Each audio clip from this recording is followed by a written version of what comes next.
राम राम. मी Prakash Mahajan, Mahajan and Mahajan YouTube चॅनलसाठी. महाराष्ट्रामध्ये 17 विधान परिषदेच्या जागेसाठी निवडणूक होत आहे आणि काल महायुतीच्या सर्व 17 जागी उमेदवाराची नावे जाहीर झाली.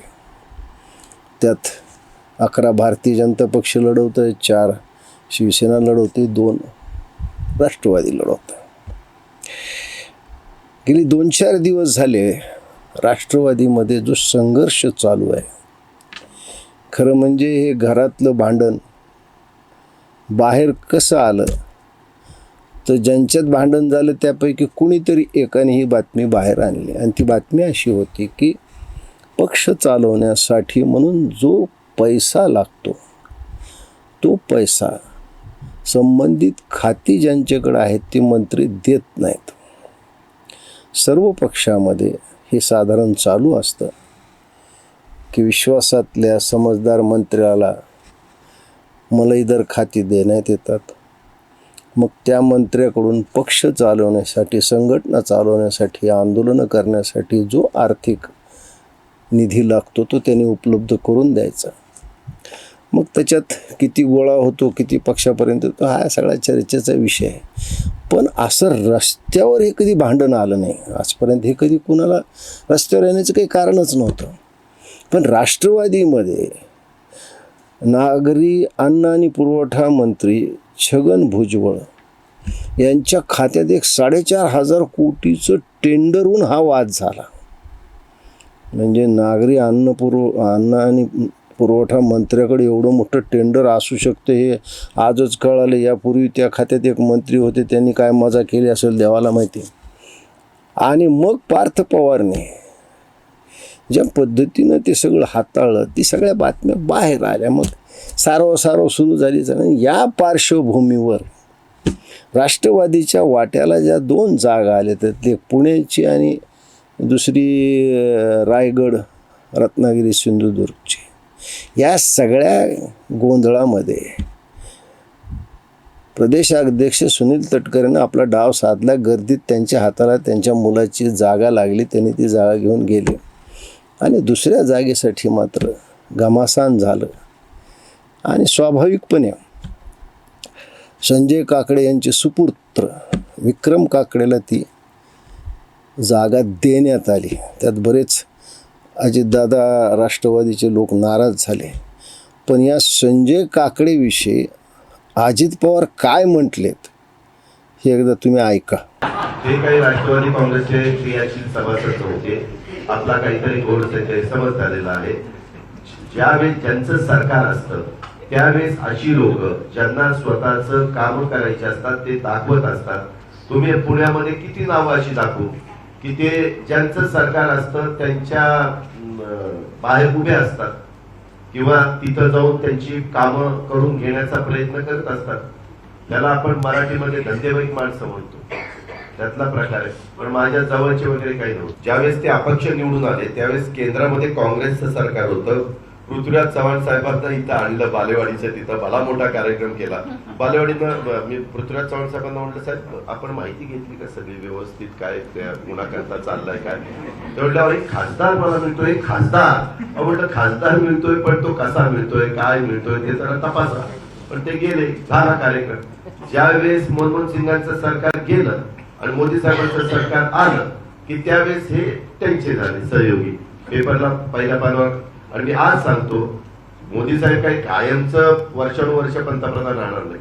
ज्यावेळेस मोदी साहेबांचं पुढे सरकार जाईल आणि ज्या पंतप्रधानांचं सरकार येईल त्यावेळेस त्यांची मुदत संपलेली नसेल तर ही व्यक्ती त्यांची सहयोगी झालेली असेल. म्हणजे काकडे सारख्या ज्या प्रभूती असतात, आपल्या पैशाच्या जोरावर जिधर ढमढम उधर हम हेच अजितदादांना सुचवायचं होतं. या अजितदादाचं हे मत असताना सुद्धा पार्थ पवारने त्याला विधान परिषदेची जागा द्यावी यामागं बरंच मोठं अर्थकारण दडलं असावं हेच त्यात दिसून येतं.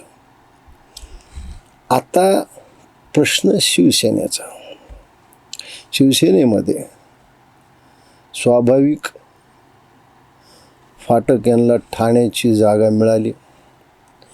ती जागा ज्यावेळेस शिवसेनेला मिळाली त्यावेळेस भारतीय जनता पक्षाचे बरेच लोक नाही 90% लोक नाराज झाले. कारण रवींद्र फाटक यांचा फॉर्म भरताना जी गैरहजेरी भारतीय जनता पक्षाच्या लोकप्रतिनिधीची होती हे त्याच्यावरून दिसून येतं. ती जागा शिवसेनेला सोडू नये असं भारतीय जनता पक्षाचं मत होतं. पण युतीमध्ये बऱ्याचशा गोष्टी शिवसेनेने सोडल्या आहेत, भारतीय जनता पक्षाला सोडावे लागतील. तिकडं विदर्भामध्ये जी एक जागा शिवसेनेला वाट्याला आली यवतमाळची, तिथं सौभाग्यवती राठोड यांना तिकीट दिलं, तिथं फारसा काही गोंधळ झाला नाही. पण सगळ्यात मोठा जो ज्याला आपण सर्जिकल स्ट्राईक म्हणू तो एकनाथजी शिंदेने परभणी हिंगोलीच्या बाबतीत केला. सईद खाननं तिकीट दिलं म्हणजे अख्खा महाराष्ट्र चकित झाला. मला एकाने विचारलं की बा एक कसं काय खान बाण ह्याच्यामध्ये तुम्ही खान कसं काय दिला. म्हणलं तसं नाही, एकनाथजी शिंदे आणि सईद खानला तिकीट दिलेत नवल काय. म्हणलं महादजी शिंदेचा सुद्धा एक खास खान राणे खान होताच ना, तसं नाही एकनाथजी शिंदेचा सईद खान आहे. त्याच्यामुळे त्यात काही फार नवल वाटायला पाहिजे असं नाही. पण बजोरियासारख्या व्यापारी वृत्तीच्या माणसाला एकनाथजी शिंदेनं बाजूला ठेवलं याच्याच एकनाथजी शिंदेचं कौतुक करायला पाहिजे. कारण ही जे व्यापारी लोक असतात हे पैशाच्या जोरावर अशा जागा घेतात ना, त्यांचा जनतेला काही उपयोग असतो ना त्या संघटनेला काही उपयोग असतो. पदं घेऊन आपला व्यापार वाढवणे, आपला नफ्याचं प्रमाण वाढवणे हे यांचं काम असतं. त्याच्यामुळं जे काही केलं शेवटी, आणि विदर्भात अजून एक जागा जे दुष्यंत चतुर्वेदी होते त्यांनाच ती पुन्हा देण्यात आली.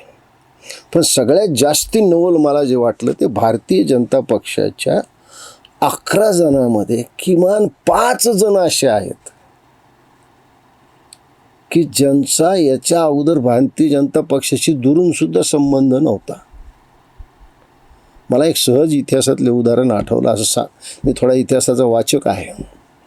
इतिहासामध्ये जाधव, जेदे, मोरे, मोहिते आणि निंबाळकर ही 5 घराणी गेली 500 वर्ष झाली महाराष्ट्रावर राज्य करतात.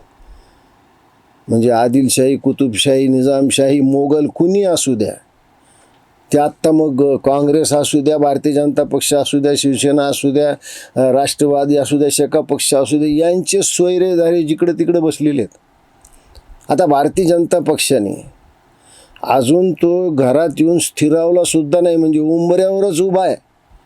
तो उंबऱ्यावरच असताना त्याला विधान परिषदेचं तिकीट दिलं. तो कोण? तनपुरे, अहिल्यानगरचा. आता या तनपुरेचा सख्खा मामा कोण? तर जयंत पाटील. तो कुठे? राष्ट्रवादीत. असाच इतिहास ते सांगलीमध्ये दिलेल्या धैर्यशील कदमचा आहे. म्हणजे भारतीय जनता पक्षाचं हे पद, पक्ष वाढवण्याचं हे कोणचं तंत्र हे कधी कुणाला कळालंच नाही.